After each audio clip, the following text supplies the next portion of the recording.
بسم اللہ الرحمن الرحیم۔ بسم اللہ الرحمن الرحیم۔ درجہ مولوی کے عزیز طلبہ و طالبات، آپ کو آج سراجی کے سبق موانع ارث کا درس دیا جائے گا۔ موانع ارث یعنی وراثت سے محرومی کا سبب کون کون سی چیزیں ہیں، اس کو آپ کو بتایا جائے گا۔ یہ موانع مانع کی جمع ہے، جس کے معنی آتے ہیں رکاوٹ کے، اور اس کی اصطلاحی تعریف علم فرائض میں جو اس کی اصطلاحی تعریف ہے کہ کسی وارث میں سبب وراثت کے پائے جانے کے باوجود ایسے وصف کا پایا جانا جس کی وجہ سے وہ وراثت سے محروم ہو جائے۔ کیا تعریف ہوئی عزیز طلبہ؟ تعریف یہ ہوئی کسی وارث میں سبب وراثت کے پائے جانے کے باوجود ایسے وصف کا پایا جانا جس کی وجہ سے وہ وراثت سے محروم ہو جائے۔ مثلا کوئی وارث ہے، بیٹا ہے، وہ غلام ہے تو غلام وارث نہیں ہوتا۔ بیٹا ہے، اس نے باپ کو قتل کر دیا اپنے، تو وہ اپنے باپ کے مال کا وہ وارث نہیں ہوگا۔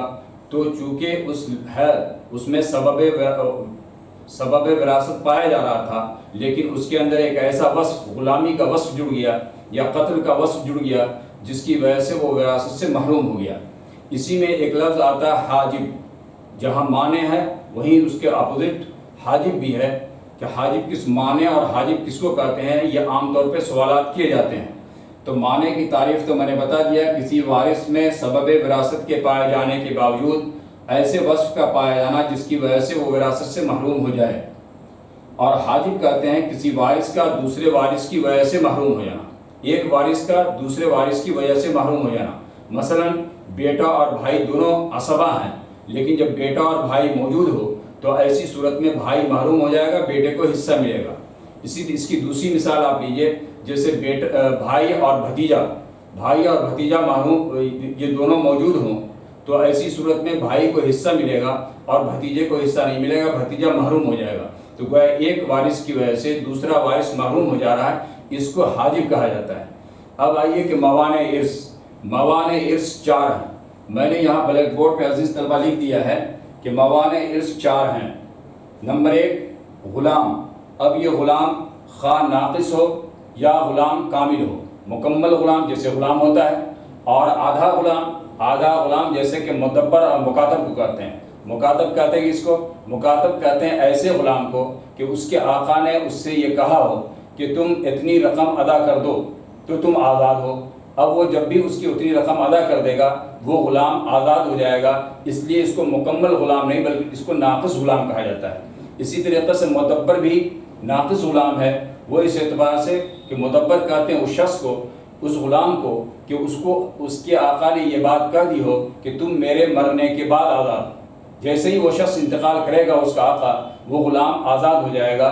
تو مدبر بھی یہ اس کی غلامی بھی ناقص ہے۔ تو غلامی ناقص ہو یا کامل، وہ موانع ارث میں سے ہے۔ یعنی کسی کا بیٹا غلام ہے تو ایسی صورت میں وہ اپنے باپ کے ترکے کا مالک نہیں ہوگا، اس کے باپ کا انتقال ہوتا ہے، وہ جائیداد چھوڑ کے جاتا ہے، تو جو بیٹا غلام ہے اس کو حصہ نہیں ملے گا۔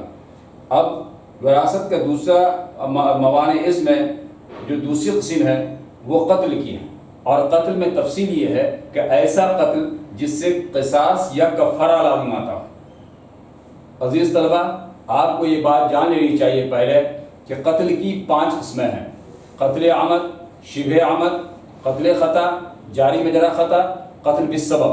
یہ قتل کے 5 اقسام ہیں۔ ان 5 اقسام میں سے 4 قسمیں وہ ہیں کہ جس میں پہلی قسم یعنی قتل عمد، اس کا حکم یہ ہے کہ اس میں آدمی گناہگار ہوتا ہے اور قصاص واجب ہوتا ہے، یعنی قصاصاً اس کو قتل کر دیا جاتا ہے۔ دوسری قسم شبہ عمد کی ہے۔ شبہ عمد کا حکم یہ ہے کہ آدمی گناہگار ہوتا ہے، کفارہ لازم ہوتا ہے، اور اس کے عاقلہ پر دیت مغلظہ لازم ہوتی ہے۔ تیسری قسم قتل خطا، اور چوتھی قسم جاری مجرا خطا۔ ان دونوں میں گناہگار تو نہیں ہوتا ہے، البتہ اس پر کفارہ لازم ہوتا ہے اور عاقلہ پر دیت خفیفہ لازم ہوتی ہے۔ اور 5ویں قسم وہ ہے کہ جس میں کفارہ تو لازم نہیں ہوتا ہے لیکن عاقلہ پر دیت لازم ہوتی ہے۔ گویا کہ 4 قسمیں ایسی ہوئیں جو موانع ارث میں سے ہے۔ وہ 4 قسمیں موانع ارث میں سے کیوں ہوئی؟ اس لیے کہ یہ بتایا جا رہا ہے کہ ایسا قتل جس سے قصاص یا کفارہ لازم ہوتا ہو وہ قتل موانع ارث میں سے ہے۔ تو آپ غور کیجئے کہ پہلی قسم کا جو حکم ہے وہ یہ ہے کہ اس میں قصاص لازم ہوتا ہے، لہذا جب قصاص لازم ہو گیا تو یہ ایسا قتل موانع ارث میں سے ہو گیا۔ دوسری قسم شبہ عمد کی ہے۔ شبہ عمد کا حکم یہ ہے کہ اس میں کفارہ لازم ہوتا ہے، گنہگار ہوتا ہے اور دیت مغلظہ لازم ہوتی ہے۔ تو ظاہر اس میں بھی کفارہ لازم ہو گیا، قصاص تو نہیں لازم ہے لیکن کفارہ لازم ہے، لہذا یہ قتل بھی موانع ارث میں سے ہوا۔ تیسری قسم جو قتل خطا کی ہے اور شبہ خطا کی چوتھی قسم ہے، ان دونوں میں کفارہ لازم ہے اور عاقلہ پر دیت خفیفہ لازم ہے۔ تو چونکہ ان دونوں قسموں میں بھی تیسری اور چوتھی میں بھی کفارہ لازم ہے، لہذا یہ قتل بھی موانع ارث میں سے ہوگا۔ پانچویں قسم قتل بالسبب کی ہے۔ قتل بالسبب میں کفارہ لازم نہیں ہوتا، عاقلہ پر دیت لازم ہوتی ہے۔ یہ پانچویں قسم صرف وہ ہے جو موانع ارث میں سے نہیں ہے۔ وہ اس لیے نہیں ہے کہ اس میں نہ تو قصاص واجب ہے اور نہ ہی کفارہ لازم ہے۔ گویا قتل کی جو 5 قسمیں ہیں ان 5 قسموں میں سے 4 قسمیں تو موانع ارث میں سے ہیں اور 5ویں قسم موانع ارث میں سے نہیں ہے۔ اس میں اگر کوئی قتل سبب کسی سے ہو جاتا ہے تو ایسی صورت میں وہ شخص وراثت سے محروم نہیں ہوگا، اس کو وراثت میں حصہ دیا جائے گا۔ اب آپ عبارت سنیے کہ فصل فی الموانع، یہ فصل موانع کے سلسلے میں یعنی موانع ارث کے سلسلے میں کون لوگ وراثت سے محروم ہوں گے ان کی باتوں کو آگے بیان کیا جائے گا۔ المانع من الارث، ارث سے وراثت سے مانع روکنے والی چیز اربعۃ، وہ 4 ہیں۔ الرق وافرا، غلامی خواہ مکمل ہو جیسے قین غلام، او ناقصا یا ناقص ہو جس کی میں نے مثال دی کہ مکاتب اور مدبر، والقتل الذي يتعلق به وجوب القصاص او الکفارہ، اور ایسا قتل جس سے کہ قصاص یا کفارہ واجب ہوگا۔ گویا کہ اس سے سمجھ میں یہ بات آئی کہ ہر قتل موانع ارث میں سے نہیں ہے بلکہ وہ قتل موانع ارث میں سے ہے جس سے قصاص یا کفارہ لازم ہوتا ہو۔ اور میں نے عزیز طلبہ یہ بات بتا دی آپ کو کہ 4 قسمیں وہ ہیں جو موانع ارث میں سے ہوں گی، اس لیے کہ ان میں بعض میں تو قصاص واجب ہے اور بعض میں کفارہ واجب ہے، اس لیے قصاص اور کفارہ کے واجب ہونے کی وجہ سے 4 قسمیں موانع ارث میں سے ہیں۔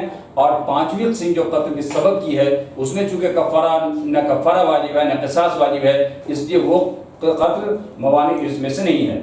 اب تیسری بات جو بتائی جا رہی ہے کہ موانع ارث 4 ہیں، ان میں سے پہلا رق غلامی، تیسرا قتل، دوسرا قتل اور تیسرا اختلاف دینین، دین کا اختلاف۔ تو دین کا اختلاف وہ اس اعتبار سے کہ ایک مسلمان ہے، ایک وارث مورث مسلمان ہو اور وارث غیر مسلم ہو، تو ایسی صورت میں اگر مسلمان انتقال کر جاتا ہے تو اس کا ترکہ غیر مسلم جو وارث ہے اس کو نہیں ملے گا۔ مثلا باپ مسلمان ہے اور بیٹا غیر مسلم ہے، تو باپ کا انتقال ہوتا ہے تو بیٹا جو غیر مسلم ہے اس کو حصہ نہیں ملے گا۔ یا اسی طریقے سے بیٹا جو غیر مسلم ہے اگر اس کا انتقال ہو جاتا ہے تو باپ جو مسلمان ہے اس کو حصہ نہیں ملے گا، اس لیے کہ اللہ کے رسول صلی اللہ علیہ وسلم نے فرمایا لا یرث المسلم الکافر ولا الکافر المسلم، کہ مسلمان کافر کا وارث نہیں ہوگا اور کافر مسلمان کا وارث نہیں ہوگا، اس لیے دونوں ایک دوسرے کے وارث نہیں ہوں گے۔ گویا کہ اختلاف دین یہ بھی موانع ارث میں سے ہے۔ اب آگے کہہ رہے ہیں وہ اختلاف الدارین، اور دار کا اختلاف، 2 ملکوں کا اختلاف، یہ بھی موانع ارث میں سے ہے۔ لیکن عزیز طلبہ آپ کو یہ بات ذہن میں رکھنی چاہیے کہ یہ اختلاف دار ملک کا جو اختلاف ہے یہ غیر مسلموں کے حق میں ہے، مسلمانوں کے حق میں یہ معتبر نہیں ہے۔ یعنی مسلمان کہیں بھی چلا جائے، کسی بھی ملک میں رہنے لگے، کہیں بھی چلا جائے وہ اس کا وارث ہوگا۔ مثلا ہندوستان کا رہنے والا کوئی مسلمان ہے، وہ افغانستان چلا جائے، سعودیہ چلا جائے، امریکہ چلا جائے یا پھر لندن چلا جائے، کسی بھی ملک میں چلا جائے، تو اگر اس کے کسی وارث کا انتقال ہندوستان میں ہوتا ہے تو اس کو جو لندن میں اس کا وارث ہے اس کو حصہ ملے گا۔ یہ مسلمان کے حق میں اختلاف دار معتبر نہیں ہے، یہ غیر مسلموں کے حق میں ہے۔ اب اس کی آگے تشریح کر رہے ہیں کہ اما حقیقتاً کالحربی والذمی، اب یہ اختلاف دار کبھی حقیقتاً ہوگا اور کبھی حکمن ہوگا۔ اب حقیقتاً دار کی مثال عزیز طلبہ یہ دی جا رہی ہے کل حربی و ذمی. حربی کس کو کہتے ہیں کہ ایسا شخص، ایسا غیر مسلم جو دارالحرب میں رہ رہا ہو. اور ذمی کس کو کہتے ہیں؟ ذمی کہتے ہیں ایسے غیر مسلم کو جو دارالاسلام میں جزیہ اور ٹیکس دے کر رہ رہا ہو. تو ایک آدمی ذمی یہ دارالاسلام میں رہ رہا ہے جزیہ دے کر کے، یہ دارالاسلام ہے، اور حربی وہ دارالکفر میں رہ رہا ہے. لہذا دو مختلف دار ہوئے، دارالاسلام اور دارالکفر. اگر ایک غیر مسلم باپ اگر رہ رہا ہے دارالاسلام میں جزیہ دے کر کے، بیٹا دارالکفر میں رہ رہا ہے، اگر ان دونوں میں سے کسی کا انتقال ہو جائے تو دونوں میں سے کوئی ایک دوسرے کے وارث نہیں ہوں گے. اور یہ تو حقیقت کی مثال ہوئی. وہ او حکمن، یا دار حکمن مختلف ہو، کل مستامن و ذمی، جیسے کہ مستامن اور ذمی. مستامن کہتے ہیں اس کو کہ جو امن طلب کر کے دارالاسلام میں رہ رہا، وہ کافر، وہ غیر مسلم جو دارالاسلام میں امن طلب کر کے رہ رہا ہو اس کو مستامن کہتے ہیں. اور ذمی کہتے ہیں جو دارالاسلام میں جزیہ اور ٹیکس دے کر کے رہ رہا ہو. تو دونوں دارالاسلام میں رہ رہے ہیں، لیکن دونوں کے رہنے کی نوعیت میں فرق ہے. ایک جزیہ دے کر رہ رہا ہے اور ایک امن طلب کر کے رہ رہا ہے، اس لیے یہ حکمن مختلف ہوا. والحربیین من دارین مختلفین، اور دو مختلف دار کے دو حربی، دو مختلف دار کے دو حربی بھی ہیں، دونوں حربی دو مختلف دار میں رہ رہے ہیں. اس کو بھی چونکہ دار دونوں دارالحرب ہے اس لیے اس کو حکمن مختلف مانا جائے گا.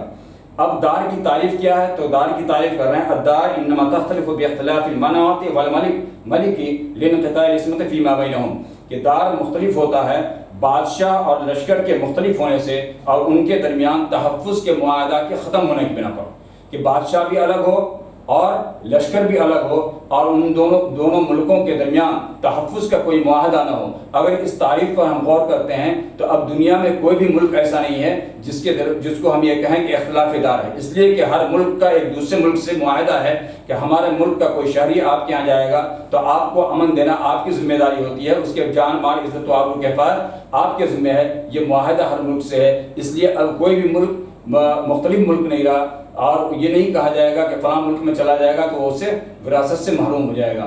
تو عزیز طلبہ یہ باتیں بتائی گئی کہ موانع ارث 4 ہیں. نمبر 1 کہ غلام، نمبر 2 قتل، اور نمبر 3 اختلاف دینیں، اور نمبر 4 اختلاف دارین. آج کا سبق اتنی ہی پر ختم کیا جاتا ہے، وقت آئندہ انشاءاللہ.